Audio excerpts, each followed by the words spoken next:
Oke, jadi aku yang awalin dulu ya. Iya. Perkenalan lagi, aku namanya Esther. Mungkin tadi kurang jelas. Aku cuma untuk mengawali wawancara ini mau menanyakan beberapa hal tentang profil organisasinya terlebih dahulu. Oke.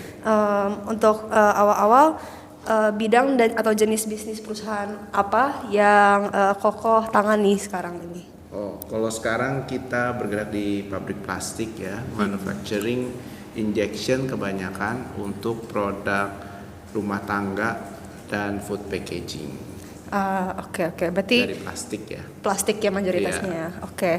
Dan perkiraan saja kalau tidak tahu rincinya, ada berapa banyak jumlah karyawan ya sekarang di perusahaan ini? Sekarang sekitar 120, 120-an ya. sekitar 120. Itu mencakup keseluruhan semua kantor dan Semua staff, operator harian, ya semua sudah sih kontrak. Oke. Lalu boleh mungkin jelaskan dan sebutkan visi dan misi perusahaan Koko? Visinya sih ya sebenarnya untuk jadi lead plastic manufacturer ya untuk household products di Indonesia. Itu sih kalau misinya ya pasti kualitas produk dan service yang bagus lah, yang membuat customer puas lah istilahnya gitu. Oke, thank you. Oke, aku akan lanjutkan. Tadi udah jelasin ya mengenai visi misi dan juga membuat produk yang berkualitas gitu ya. Kalau boleh tahu nih, gimana sih sejarah berdirinya perusahaan ini? Kayak motivasi apa yang ada untuk membangun perusahaan ini? Gitu. Sebenarnya perusahaan ini didirikan oleh papa saya sudah dari tahun 70-an. Itu. Jadi pas 2013 saya dari Melbourne dipanggil balik untuk bantu. Nah, sejak itu ya saya 2015 papa pass away, jadi setelah itu saya yang melanjutkan sih gitu. Oh, berarti oke. Kalau dari sekarang ini apa aja sih yang bisa dibilang tuh menjadi kunci dari kesuksesan untuk keberhasilan dari perusahaan ini gitu? Kuncinya ya yang pasti komitmen ya, komitmen dengan customer dan pelayanan yang baik ya untuk customer biar sehingga mereka repeat order terus yang pasti ya. Ya, benar. Gitu sih ya, kepuasan pelanggan lah intinya gitu. Oke, berarti fokus pada kepuasan pelanggan ya. Iya. Oke. Untuk kedepannya kira-kira apa sih yang bisa bilang ingin dicapai atau harapan untuk perusahaan ini? Harapannya pasti ya untuk perkembangan omset dan perluasan daerah ya. Soalnya sekarang kita masih terfokus di barat Indonesia, untuk daerah timur kita belum terlalu pegang gitu loh. Ada sedikit-sedikit tapi belum keseluruhan gitu. Soalnya barat aja juga belum. Jadi perluasan area lah. Gitu. Berarti emang mau perluas area yang Iya, semakin bisa betul. dijangkau banyak orang. Oke, untuk visi misi dan sejarahnya tadi, apakah karyawan itu saat diterima di perusahaan ini, apakah karyawan dijelaskan mengenai visi misi dan sejarah perusahaan ini supaya mengetahui bagaimana tujuan dan motivasi untuk bisa bekerja di sini? Hanya beberapa orang saja yang mungkin yang tahap manajemen ya, yang diberitahu agar mereka bisa salurkan ke bawah gitu. Tapi untuk ke bawahnya kayaknya sih nggak sampai terlalu detail ya, begitu. Oke, berarti berfokus pada yang manajemen aja ya. Iya. Berarti disalurkan melalui manajemennya itu sendiri. Oke, menurut Koko sendiri, kira-kira kepribadian seperti apa sih yang cocok untuk menjadi karyawan di perusahaan Koko ini? Yang pasti loyal. Saya butuh yang loyal, yang bekerja keras yang pasti ya. Iya, terus apa lagi ya? Yang pasti yang kompeten lah ya. Jadi 3 hal itu sih, kompeten, loyal, dan kerja keras lah. Oke, berarti itu ya yang hal penting untuk ya bisa diterima gitu ya Iya. yang dimiliki oleh seorang karyawan. Nah, untuk budaya dan nilai-nilai ini kira-kira apa sih budaya dan nilai-nilai yang Koko terapkan gitu dalam perusahaan ini? Oh, kalau di tempat kita tuh kita lebih menganut sistem kekeluargaan ya, jadi nggak terlalu serius-serius amat gitu, tapi profesional juga kita tonjolkan juga ya, profesional dan kekeluargaan lah istilahnya, jadi tapi nggak serius-serius amat lah di kantor gitu lah.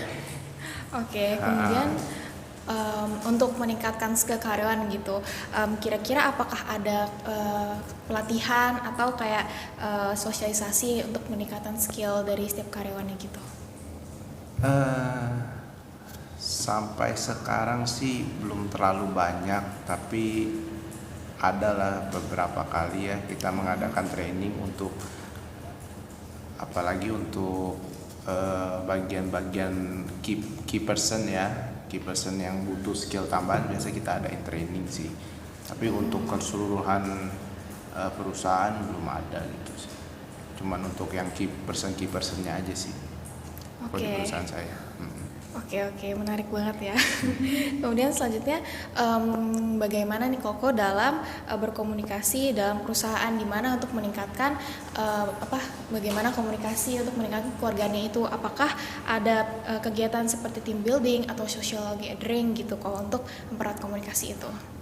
Biasa setahun 2 kali kita adakan event ya, misalnya pas 17-an nih kita adain acara 17-an untuk jadi off tuh sehari libur. Sebenarnya produksi kan kita kadang hari merah aja kita masih masuk gitu kan, tergantung demandnya kan. Tapi ya kalau ada beberapa waktu lah kita harus break ya si mereka untuk have fun. Ada juga kadang kita outing ke puncak 2 hari untuk refreshing mereka gitu. Oke, menarik banget. Berarti diberikan ini ya kesempatan juga untuk bisa refreshing, jadi nggak fokus pada pekerjaan terus-menerus gitu ya. Itu semuanya ikut. Oke. Kemudian untuk di perusahaan ini apakah ada atribut tertentu yang harus dipakai karyawan gitu, misalnya untuk masing divisi atau secara keseluruhannya gitu? Ada sih, ada untuk tidak semua, mungkin untuk yang ada posisinya saja seperti kayak teknisi atau kalau kantor pasti ada seragam untuk yang sudah tetap ya. Kalau yang kontrak mungkin kalau yang di bawah setahun belum ada. Tapi kalau untuk yang lain yang mungkin yang levelnya bawah itu operator dan lain-lain itu kita nggak ada yang seragam gitu. Untuk yang udah ada posisi-posisi dan sudah berstatus karyawan tetap yang kita adakan seragam gitu. Oh, berarti seragam-seragam untuk karyawan tetap dan juga untuk yang di atas gitu ya. Oke, dari saya pertanyaannya itu dilanjutkan. Aku lagi ya. Tadi aku tertarik sama Koko bilang tadi yang memiliki karyawan Koko miliki status-statusnya dan divisi-divisinya mungkin ya. Boleh nggak dijelaskan lagi divisi sama juga strukturnya di perusahaan Koko tuh ada divisi-divisi apa aja gitu dan kerjaannya secara singkat bagaimana gitu? Oke. Jadi saya kan sebagai direktur. Nah, di bawah saya tuh saya sebenarnya masih kakinya banyak ya. Jadi ada di bawah saya itu ada bagian produksi, bagian PPIC, ada finance accounting, HRD dan IT. Nah, itu di bawah saya. Nah, setelah itu di bawahnya ada lagi mereka. Cabang-cabangnya lagi ya gitu ya. Oke, boleh nggak kayak masing-masing job desk-nya secara singkat aja mereka ngapain aja? Mungkin kalau finance kan ngurusin keuangannya gitu kan. Ya, finance sudah jelas saya untuk merencanakan keuangan dan laporan keuangan tiap bulan. PPIC biasa berkomunikasi dengan sales, misalnya ada orderan apa, terus stok ready tidak, kalau tidak ready ya dia yang planning produksi, ya kan? Kalau produksi ya untuk setelah dari PPIC ada planning produksi ya produksi yang menjalankan untuk membuat barang itu, gitu kan? IT ya sekarang kita lagi develop kita punya software sendiri, sistem sendiri. Kok HRD ya untuk HRD. Gitu ya. Oke, terus kalau di Koko sendiri, divisi perusahaan yang mana yang mungkin Koko lebih hands on gitu, lebih paling dekat gitu mungkin? Kalau saya menyeluruh lah ya. Menyeluruh Tapi ya? yang fokus ya biasa untuk yang PPIC produksi dan accounting finance biasanya yang lebih saya perhatikan itu sih. TPIC, produksi sama finance ya. Iya. Kita mau Dan tekenin. sales ya, sales. Sorry, ada sales juga. Oh ya, oke. Berarti kita ini karena mungkin susah ya kalau nge-cover semuanya. Jadi boleh dipilih satu divisi aja. Sebagai contoh, kira-kira tadi kan Koko bilang overview gitu kan. Itu tuh biasanya ngapain aja? Apakah berkomunikasi sama karyawannya atau mungkin kayak juga ngecek-cekin kerjaan mereka atau bagaimana itu bisa dijelaskan? Untuk saya Iya, ke job mereka. desk Koko ke mereka, tapi satu divisi aja gitu. Misalnya untuk biasanya sih mereka report ke saya per bulan ya, gitu per bulan. Jadi mereka kasih reporting untuk semua divisi sih sebenarnya. Jadi setelah dari report itu ya kita analisa ya. Oh ini kenapa turun dari bulan lalu gitu kan. Dan kalau sehari-harinya biasa sih saya lihat di lapangan aja gitu. Untuk dijelaskan sih susah juga ya. Iya, nggak apa-apa. Kan tergantung case by case ya. Maksudnya lagi ada temuan seperti ini ya saya ngobrol sama orang. Misalnya ada komplain barangnya sering BS, misalnya sering rusak itu banyak ya. reject di customer. Saya ngobrol sama bagian produksi dan PPIC kenapa seperti ini gitu kan. Kalau misalnya kayak ada temuan kok duitnya dikit nih di bank ya kan ke finance gitu, kenapa nih begini gitu kan. Ya case by case sih tiap hari gitu. Kalau tadi meeting sales karena sales baru pulang dari luar kota, kita meeting sales gitu. Berarti kalau meeting seperti itu, apakah ada jadwalnya per divisi atau lebih ke sesuai case-nya situation gitu ya? Biasa sih ada yang fix tiap bulan kita adain. Meeting leader ada sebulan sekali, meeting PPIC produksi sekali, meeting sales finance ada sekali gitu. Tapi ya kalau lagi mau meeting kita meetingin aja. Iya, kalau ada emergency gitu kan Iya. harus meeting ya. Oke, thank you ya itu dia aku.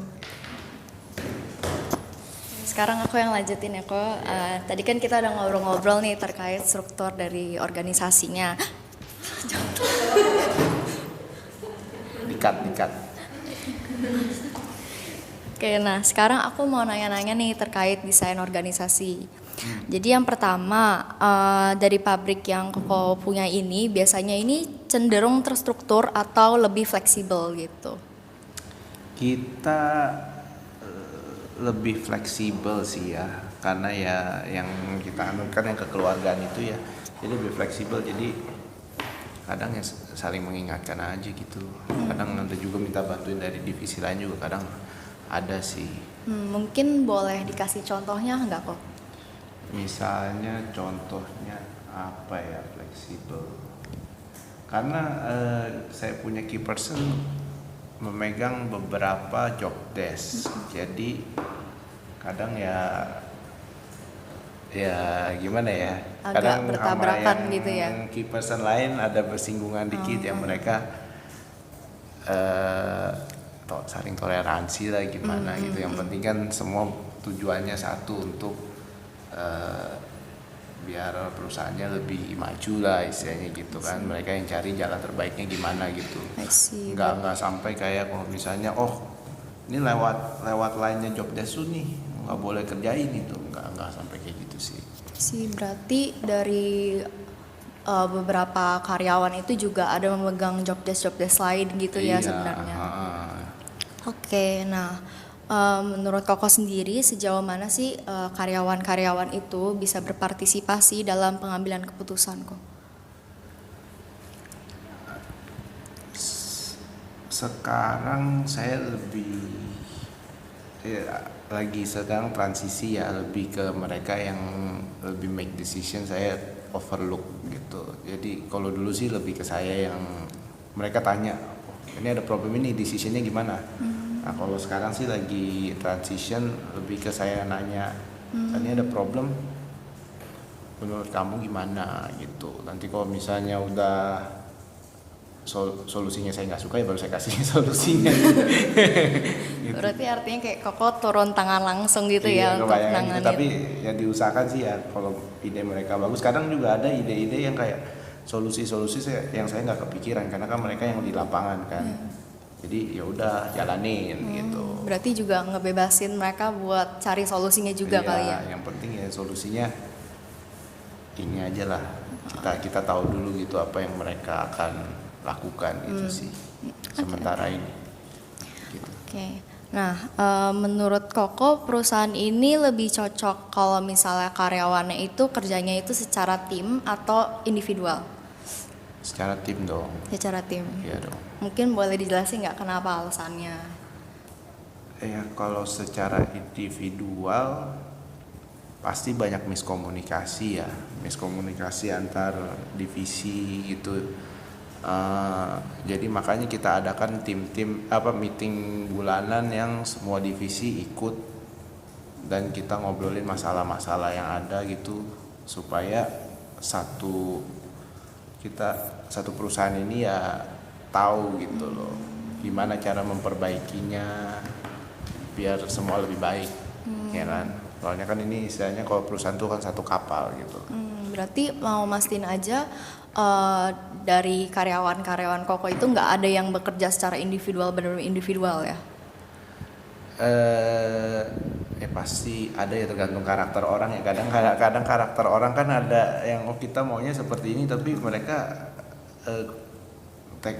communication skillnya kurang, itu pasti ada gitu loh. Jadi mereka kayak ternyata ada di komplain ini ada masalah ini, tapi dia nggak pernah kasih tahu gitu. Nah, udah dijalanin baru semua tahu ada dia melakukan kesalahan gitu loh. Istilahnya seperti itulah. Ada aja, cuman ya kita kan nggak bisa ngontrol semua orang mau seperti kita mau kan. Tinggal nanti cocok atau enggak aja ini orang gitu kan. Berarti lebih ke arah kayak individunya sendiri ya, bukan kayak masalah timnya gimana ya? Bukan.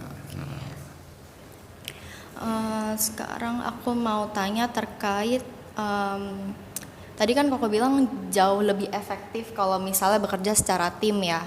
Nah, menurut Koko sendiri sebenarnya seberapa efektif atau seberapa produktif sih kalau misalnya bekerjanya itu secara tim gitu? Waduh. Kayak kenapa lebih better banget gitu? Ukurannya gimana ya? Mungkin kasih contoh kali ya kalau susah untuk ngejelasinnya.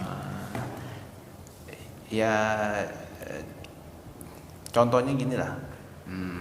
PPIC itu divisi baru di tempat saya. Dulu tuh nggak ada PPIC. Jadi PPIC itu penengah antara sales, antara gudang dan antara produksi. Nah itu di tengah-tengah itu ya dialah yang menjadi pusat timnya gitulah istilahnya gitu ya. Jadi dengan adanya divisi itu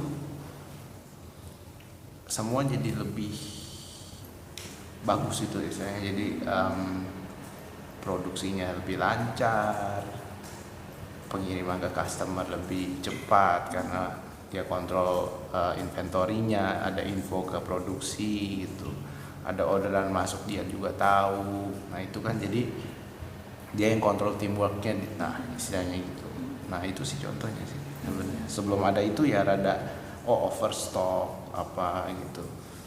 Oke, berarti karena ada yang bantu untuk ngontrol lagi kali ya, jadi semuanya lebih terstruktur. Jadi semua kan ada komunikasinya, komunikasinya melalui dia nih. Nah itu kan salah satu bentuk teamwork ya. Kalau sebelumnya kan sendiri-sendiri, inventory ya udah produksi masuk inventory gitu kan.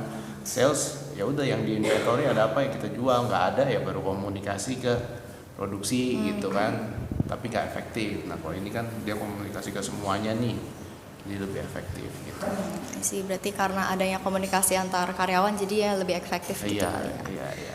Oke, nah menurut Koko sendiri sebenarnya di antara semua karyawan perlu nggak sih adanya kekohesifan di antara mereka, atau justru lebih bagus kalau mereka tuh punya pemikiran yang beda-beda gitu supaya unik? Pemikiran beda-beda bagus sih. Saya lebih demen yang pemikiran beda-beda malah kan. Jadi lebih ada ide-ide yang mungkin out of the box ya. Jadi biarpun aneh gitu kan, tapi siapa tahu setelah dipikir-pikir, boleh juga, ya udah, oke, jalan. Oke, terus aku juga mau nanya nih kok terkait pembagian kerja, khususnya di divisi Koko sama mungkin divisi-divisi yang berdekatan sama Koko, kayak bantuin Koko banget gitu. Nah, kira-kira dasar pembagian atau pengelompokan kerjanya tuh gimana sih? Pengelompokan kerja ya biasa kan, gimana ya, udah kan divisi, udah per divisi kan, sudah ada job desk-nya tadi ya, udah per divisi. Biasa sih udah quite clear ya itu, soalnya kan divisi-divisi umum ya, produksi, PPIC, finance, accounting, itu pasti kan udah ada pengelompokannya sendiri gitu ya. Berarti udah kayak dikasih tahu dari awal gitu ya? Iya. Oke. Mungkin aku mau tanya-tanya lebih lanjut kali aku terkait divisi finance, mungkin kinerja di dalamnya itu gimana ya? Kayak pembagiannya itu gimana gitu, kayak contohnya. Kalau finance kita ada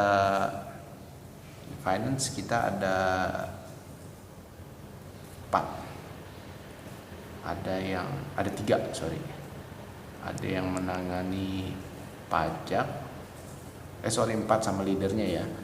Leadernya ada yang menangani AR, ada yang menangani AP, ada yang menangani pajak. Empat itu sih. Jadi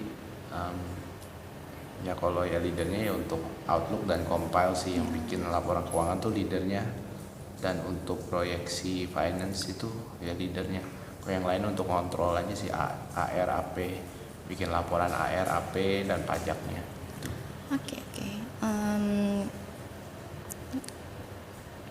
Mungkin dari aku itu aja sih kok. Nanti lanjut lagi kalau aku ya. Oke, aku yang lanjutin pertanyaannya. Ini aku sekarang mau tanya soal proses pelaporannya ya kok ya. Menurut Koko bagaimana sih kayak proses pelaporan dan kewenangan yang ada di perusahaan Koko? Kayak misalnya mungkin hasil dari karyawan tuh langsung dilaporin ke Koko sendiri, atau kayak mungkin ada ketua divisinya dulu yang harus dilaporin dulu? Oh biasa. Prosesnya bagaimana? Laporan harian pasti ke leadernya masing-masing dulu ya. Leadernya masing-masing, habis itu kan baru diolah, dia compile, nanti biasa yang tadi saya bilang tiap bulan mereka presentasikan sama saya gitu. Tentang misalnya kalau produksi, produktivitasnya seperti apa, mesin-mesin yang rusak apa aja, sudah dibenerin atau belum, gitu sih.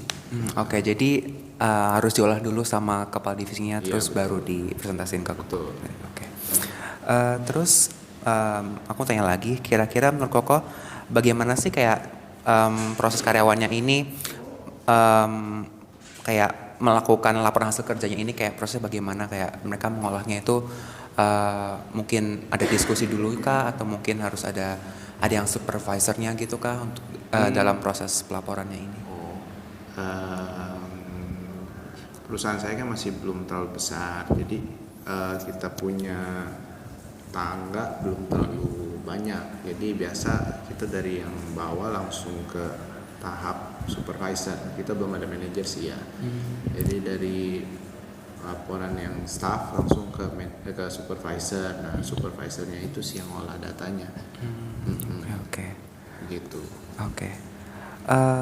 Oke, jadi kan Koko udah cerita soal ada kepala divisinya kan ya. Nah itu kira-kira kepala divisi itu dia itu bertanggung jawab atas berapa orang ya kira-kira? Kayak dia ya nge-handle berapa orang gitu? Oke.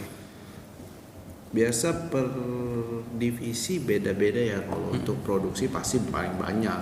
Dia mungkin 60% dari karyawan yang dihandle sama produksi ya. Kalau untuk PPIC juga yang kedua PPIC yang lebih banyak lagi, mungkin 30 orang maybe. 30 orang. 30% lah. Sisanya kan kalau finance kan orang kantor kan, HRD segala itu sisanya gitu. Oke. Jadi ini pertanyaan lanjutan. Nah, menurut Koko mungkin dari jumlah karyawan yang dihandle sama kepala divisi itu kira-kira udah efektif atau belum sih kok? Kayak apakah kalau misalkan terlalu sedikit tuh jadi nggak efektif kah, atau mungkin terlalu banyak jadi ya makin nggak efektif gitu kah? Gimana menurut Koko? Bisa diulang pertanyaannya, sorry ya. Oke. Gini, kalau misalkan mungkin yang handle-nya kebanyakan gitu lah ya, menurut Koko itu apakah jadi lebih sering terjadi miskom kah, atau mungkin ya ini jadi nggak efektif, atau mungkin kebalikannya kalau misalkan kayak lebih sedikit jadi makin nggak efektif gitu? Oke. Again pasti kan orang ada limitasinya ya. Pasti kalau makin banyak makin sulit. Tapi saya revise deh ya. Emang kita punya tangga nggak banyak, tapi untuk divisi yang handle banyak karyawan, mereka ada tangganya lagi satu lagi gitu. Jadi biasa dari direktur, saya supervisor. Nah biasa co-finance dari supervisornya langsung ke staffnya. Kalau misalnya produksi, nanti dia ada kepala produksinya lagi, ada kepala teknisinya lagi, ada QC. Nah dari situ baru ada pecahannya lagi gitu. Oke, jadi setiap divisi ada kayak tangganya beda gitu. Oke. Makin banyak tangganya makin banyak biasanya sih gitu. Jadi pasti ada, jadi ada tanggung jawabnya masing-masing lah ke orang-orang yang nggak terlalu banyak harusnya ya. Oke. Siap. Oke, pertanyaan lanjutan lagi. Tapi terjawab kan tadi pertanyaannya? Iya, terjawab. Terjawab. Kalau misalnya nggak terjawab, ditanya lagi aja ya. Iya, nggak apa-apa kok. Oke. Ini aku sekarang mau tanya soal SOP atau standardization di productionnya itu. Jadi ya, menurut Koko apakah ada standarisasi tertentu yang diterapkan di perusahaan Koko? Pasti ada dong. Pasti ada, walaupun ada beberapa yang nggak tertulis ya, tapi SOP pasti harus ada jalannya. Oke. Mungkin safety karyawannya juga, apalagi untuk bagian produksi ya, gitu. Mungkin saya jelasin kayak SOP-nya kayak gimana? Mungkin apanya nih? Maksudnya isinya atau? Iya mungkin isinya secara singkat aja lah, ya mungkin secara gambaran umumnya mungkin. SOP. Maksud saya kasih contoh atau iya boleh kasih contoh, mungkin misalnya satu aja. Kasih contoh ya, misalnya SOP kan standard operating procedure kan. Misalnya untuk SOP-nya orang gudang lah misalnya, untuk mengeluarkan barang. Misalnya untuk mengeluarkan barang ya perlu ada SPK dari admin sales misalnya untuk mengirim barang gitu kan, mengeluarkan barangnya ada habis SPK-nya keluar baru dia kan proses pengeluaran barang diterima oleh misalnya bagian pengiriman, setelah itu baru dimuat gitu kan. Misalnya kan kalau gudangnya kan cuma as simple as that aja sih, yang paling simple ya. Oke. Siap. Setelah itu, setelah pengeluaran kan ada pencatatan untuk stoknya. Ya, SOP-nya ya step by step gitu.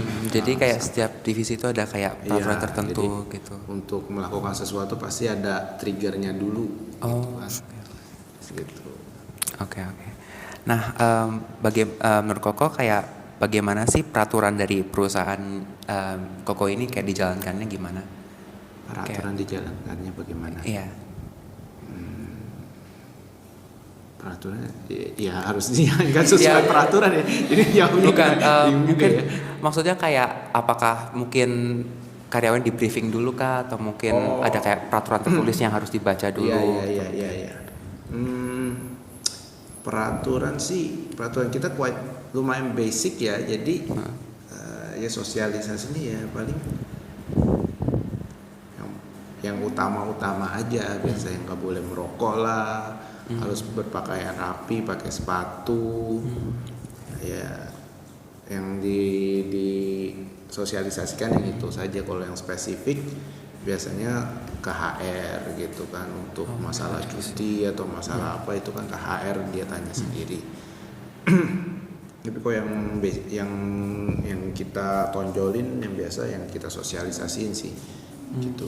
Oke.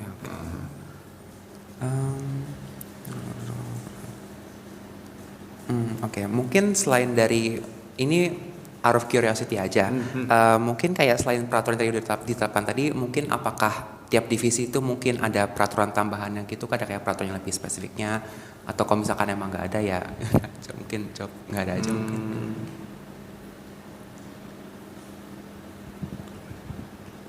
Ada kayak kayaknya sih semua standar sih. Semuanya standar ya. Nggak ada yang spesifik. Nggak ada yang ke spesifik satu banget. divisi sih. Oke. Jadi kayak semua divisi Standar kayak lah. peraturannya kurang lebih sama gitu Iya, ya. kurang lebih sama lah. Oke. Udah kan? Oke, tadi kan Koko udah cerita banyak ya tentang visi misi, motivasi, profil perusahaan Koko, budaya organisasi Koko. Nah, tapi di sini aku mau lebih tahu lagi tentang komunikasi dalam perusahaan Koko. Nah, jadi gimana sih bentuk komunikasi yang dilakukan dalam perusahaan Koko? Apakah komunikasi itu dilakukan dari atas ke bawah atau bawah ke atas atau gimana kok? Kita kebanyakan pasti dari atas ke bawah ya. Kita pastikan goalnya kan kita saya yang set, dan maunya perusahaan berjalan seperti apa kan saya yang set. Cuman ada beberapa yang kalau pasti ada bawah ke atas juga pasti ada lah. Isu-isu yang dari bawah kan pasti saya juga harus tahu dan harus ada tindakannya kan, biar semuanya nyaman kerja di sini. Pasti ada two way lah berarti kita ngomong, tapi kebanyakan sih dari atas ke bawah gitu. Jadi komunikasinya itu bisa dari atas ke bawah atau bawah ke atas, tapi lebih sering dari atas ke bawah. Iya. Dan dilakukan dua arah. Oke, selanjutnya kalau penyampaian informasi bisnis dalam perusahaan Koko antara karyawan dengan manajemen itu biasanya dilakukannya gimana? Misalkan penyampaian informasinya itu dari meeting atau grup WA atau bagaimana? Biasa kita menggunakan grup WA sih ya. Jadi saya sih menyampaikannya ke, kita ngomongnya leader ya, supervisor leader itu saya ngomongnya ke mereka aja. Ada 3 yang saya pegang, habis itu dari sana mereka yang sebarkan ke bawah gitu sih. Biasa kita juga tiap hari ada briefing untuk ke bagian bawah lah, untuk bagian yang pekerja kasar lah ya gitu. Tiap hari kepala divisinya mengadakan briefing untuk memberikan informasi gitu sih. Oke, berarti bisa dilakukan dari grup WA ataupun briefing gitu ya kok. Oke, ini pertanyaan terakhir dari aku tapi sedikit sensitif, jadi terserah Koko, boleh menjawab. Kalau Koko misalkan mau cerita boleh dijawab, kalau misalkan memang tidak mau juga nggak apa-apa. Jadi dalam perusahaan itu biasanya kan terjadi rumor atau gosip. Nah, di dalam perusahaan Koko nih ada nggak pernah terjadi rumor atau gosip tertentu nggak? Pasti ada dong. Gosip mah pasti ada di mana-mana ya. Ada. Oke, boleh kalau Koko berkenan lagi boleh diceritain lebih lanjut nggak rumor itu apakah berdampak pada produktivitas karyawan atau bagaimana? Rumor pasti berdampak. Spesifiknya sih saya lupa. Berdampak lah. Saya ingatnya itu berdampak. Jadi moralnya karyawan tuh berkurang lah. Jadi mereka jadi malas kerjanya gitu. Jadi beda lah dengan kalau misalnya pas mereka ini ya, jadi begitu ada rumor jadi mereka turun, kadang jadi absennya jadi lebih banyak lah gitu ya, ada sih pasti pengaruh lah. Oke, tadi Koko bilang kan berdampak. Koko sebagai seorang direktur mengatasi rumor tersebut bagaimana supaya produktivitasnya naik lagi gitu? Ya kita mengadakan meeting ke leadernya ya, ke leadernya itu yang mencari solusi yang paling oke gimana gitu, mencari ini pasti memberikan penjelasan ke mereka ya, ini rumor ini benar atau enggak gitu kan. Kalau memang bener nih, emang ada peraturan baru misalnya kan diberlakukan, mereka kan jadi wah panas nih di bawah kan. Ya kita memberikan pengertian lah ke mereka kenapa peraturan ini dilakukan gitu kan. Jadi ya biasanya sih dengan seperti itu mereka jadi adem lagi, misalnya jadi mulai kerja seperti biasa lagi gitu. Oke, jadi Koko memberikan kayak penjelasan gitu-gitu ya ke karyawan supaya kalau misalnya rumornya tidak benar ya tugas leadernya untuk meluruskan gitu kan. Kalau ini tuh nggak benar gitu.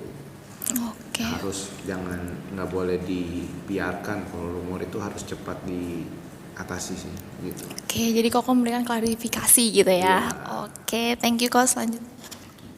Oke, jadi selanjutnya bakal aku yang nanya. Kan tadi ngebahas tentang rumor. Sekarang aku lebih mau fokusin kayak ke permasalahan yang pernah terjadi di perusahaan Koko. Kan ya biasanya emang sewajarnya pasti perusahaan yang pasti pernah mengalami permasalahan dong ya. Aku mau tahu sendiri dari perusahaan Koko ini tuh pernah nggak ada terjadi permasalahan gitu, contohnya? Ada sih, ada. Permasalahannya waktu itu ada satu orang yang saya masukin sebagai salah satu supervisor lah ya, dan ternyata setelah beberapa bulan itu culture-nya tidak cocok. Bukannya nggak kompeten ya, orangnya kompeten cuman culture-nya nggak cocok, jadi banyak bersinggungan dengan yang lain gitu. Jadi suasana kerjanya juga jadi banyak laporan sana sini, malah jadi pusing ya. Akhirnya tindakannya kita harus mencari orang lain gitu sih. Jadi Koko sebagai kayak proses penyelesaian masalahnya ya dicari orang lain gitu, ganti ya. Untuk case itu ya, untuk yang lain ya beda, case by case lah, different lah. Oke, terus aku juga mau nanya, biasanya kalau misalkan di perusahaan itu terjadi suatu masalah, itu siapa sih biasanya menjadi pihak yang membuat atau mengambil keputusan? Tergantung seberapa berat permasalahannya. Kalau misalnya masih bisa dihandle kepalanya masing-masing ya mereka yang selesaikan. Kalau misalnya sampai yang sensitif, yang benar-benar butuh kita diskusi untuk menemukan solusinya ya, gitu sih. Oh, jadi lebih kalau misalkan masalah lebih besar lebih diutamain diskusiin dulu dibandingkan kepalanya langsung mutusin gitu ya? Iya. Oke.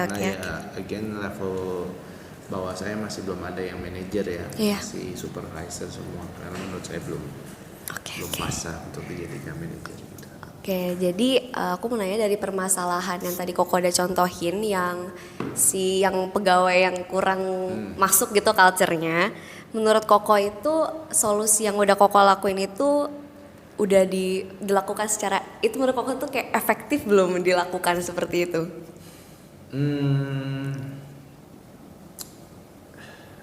Ya, bisa dibilang ya setelah dia diganti ya masalah-masalah yang kemarin itu sih sudah nggak ada ya. Iya. Cuman ya ada lagi lah, pokoknya ada aja lah masalahnya. Gak habis-habis ya masalahnya. Ya diganti ada lagi ya kurangnya gitu kan.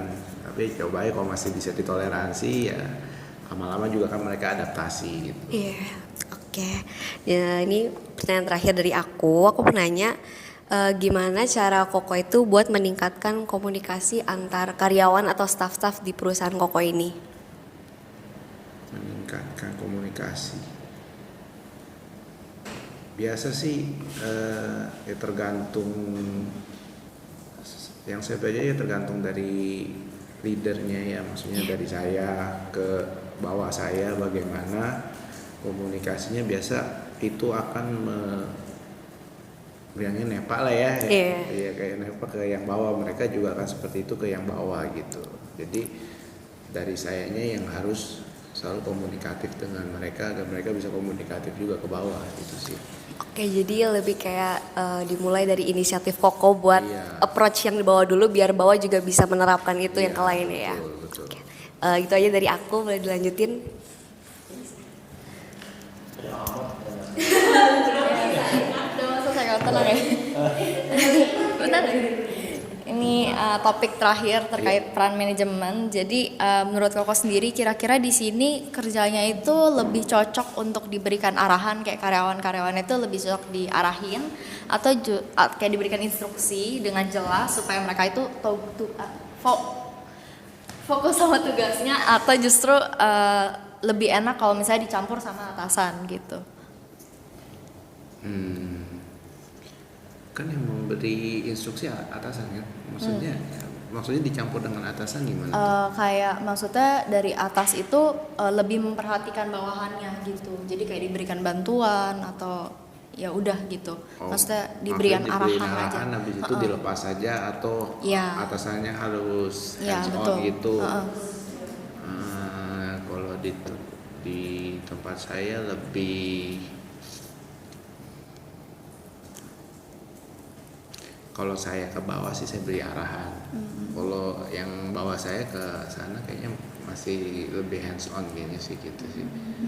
Ke yang bagian staffnya, dari supervisor ke bagian staffnya mereka lebih ada masih hands on lah, masih bantu kerjain gitu. Berarti dari supervisinya juga mau bantu ya ke bawah ya. Oke.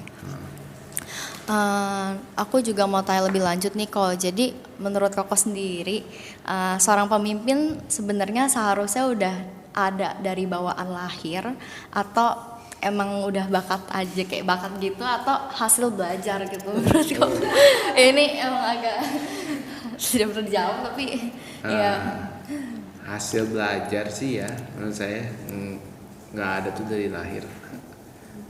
Lebih dominan ada, tapi kan orang dominan belum tentu jadi leader gitu. Kalau Koko sendiri belajarnya gimana tuh? Belajar dari papa. Ya biasa ya dari pergaulan ya, kita cari teman-teman yang oke lah ya, dan dari kitanya juga harus mau belajar jadi leader gitu loh. Kalau emang kitanya mau jadi leader, kita harus belajar jadi leader, dan teman-temannya juga pilihnya yang punya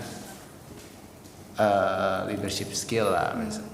Jadi dari sana kan kita belajar, ikut-ikut seminar juga bisa gitu kan.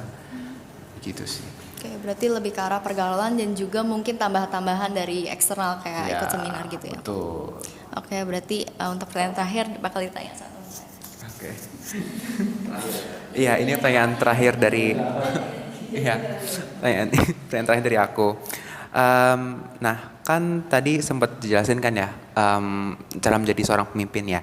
Nah, menurut Koko sendiri kan Koko berperan sebagai direkturnya ya. Berarti kan secara otomatis harus jadi seorang pemimpin kan ya.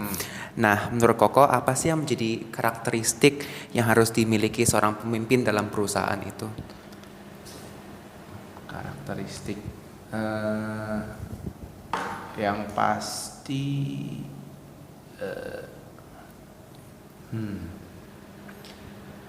selalu mau belajar lah ya. Yang pasti ya mau belajar ya, jangan pikir dia yang paling pintar gitu, mentang-mentang dia di paling atas ya. Jadi tetap harus belajar, menerima masukan-masukan dari bawahan gitu ya. Dan tegas juga gitu sih. Oke. Ini pertanyaan terakhir. terakhir banget. Gini, apakah mungkin kayak Koko sendiri kayak merasa kalau kayak kepemimpinan Koko ini tuh terbentuknya tuh karena dipengaruhi sama lingkungan kah, atau mungkin kayak terbentuk karena mungkin dari budaya Koko sendiri kah, atau mungkin bagaimana ya? Kalau saya sendiri lebih dari lingkungan ya, lebih dari lingkungan lah. Kalau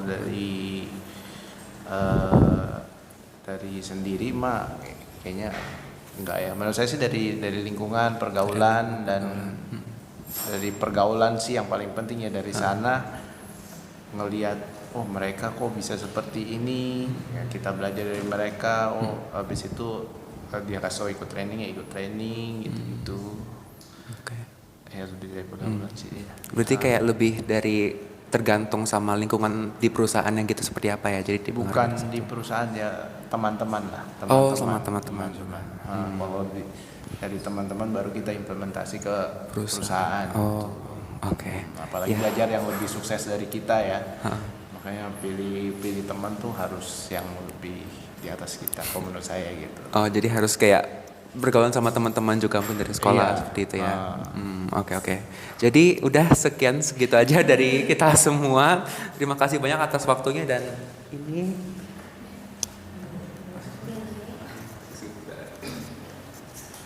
Oke. Oke, terima kasih banyak kok atas waktunya udah kita wawancarain selama 45 menitan ini. Saya jawabnya terlalu pendek ya, jangan 45 menit. Iya, dan kita di sini ada sticky. Aduh, thank you. Iya.